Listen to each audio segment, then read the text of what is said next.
The Hanging Valley by Peter Robinson. Read by Neil Pearson. It was the most exhilarating feeling in the world. His thighs ached, his calves throbbed, but he'd made it. Neil Fellows, wages clerk from Pontefract, stood at the summit of Swainshead Fell. True, the fell was only 1,600 feet high, but Neil wasn't getting any younger, and the crowd back at Baxwell's machine tools had taken the mickey something cruel when he told them he was going fell-walking in the Dales. But now, as he stood there in the thin air, his heart beating like a steam piston, he was the one to laugh. He pushed his wire-rimmed glasses back up to the bridge of his nose and adjusted the straps of his rucksack. He'd been climbing for over an hour in perfect late May weather, and now, looking back down the fell, he could make out Swainshead village, whence he'd come.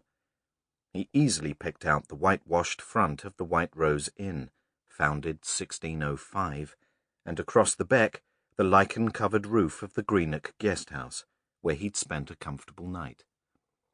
He turned to take in the panorama. To the south, where the landscape hardened into the Pennines, and to the southeast, where Swainsdale itself lay, its valley bottom hidden from view. Then he noticed that below him, further down the slope, there was a small wooded valley. His guidebook hadn't mentioned anything of particular interest on the route he'd chosen, but Neil thought he might well find some interesting wild flowers along the shaded banks of its beck. True, it would mean an extra mile or so, and an unplanned climb back out again, but the sides didn't appear too steep, and so, balancing his pack, he struck out.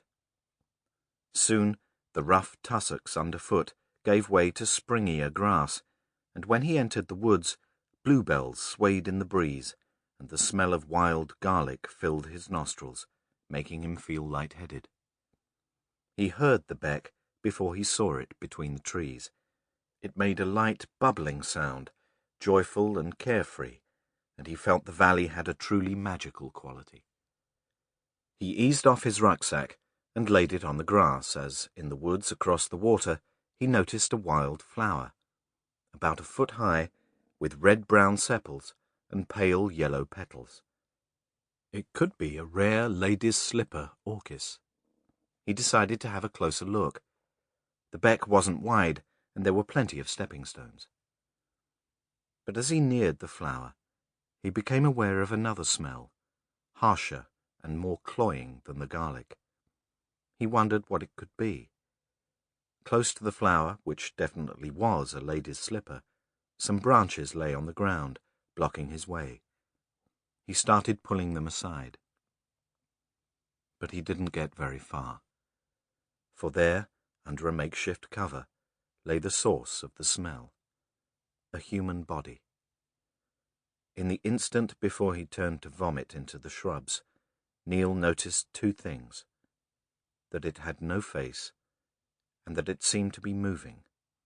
Its flesh was literally crawling. Pausing only to rinse his mouth out in the beck, he left his rucksack where it was and ran back to Swainshead. When he burst through the door of the White Rose, Neil looked around desperately for a familiar face, and seeing Sam Greenock at his usual table with the Collier brothers and John Fletcher, he hurried over. "There's a body on the fell. Dead. We must do something." "Calm down, mate," said Sam. "Get your breath back." He called over to the barman. "Freddie, get a move on, a large brandy for Mr. Fellows." Freddie Metcalf carried the drink over, and though he wasn't used to strong drink, Neil drained the brandy down. "Oh, it's terrible," he said. "Face is all eaten away, and the whole thing was moving like waves. We've got to do something. Where's the police station?" "Nearest Elmthorpe," said Metcalf. "That's nigh on 10 mile off." "And there'll be no bloody use," said Sam. "This is CID business." "All right, reckon that's right. Well, in that case, lad, it'll be that chap in Eastvale they'll be after. It's one who were out here last time. Inspector Gristhorpe." But when the call came through, Chief Inspector Gristhorpe Sample complete. Ready to continue?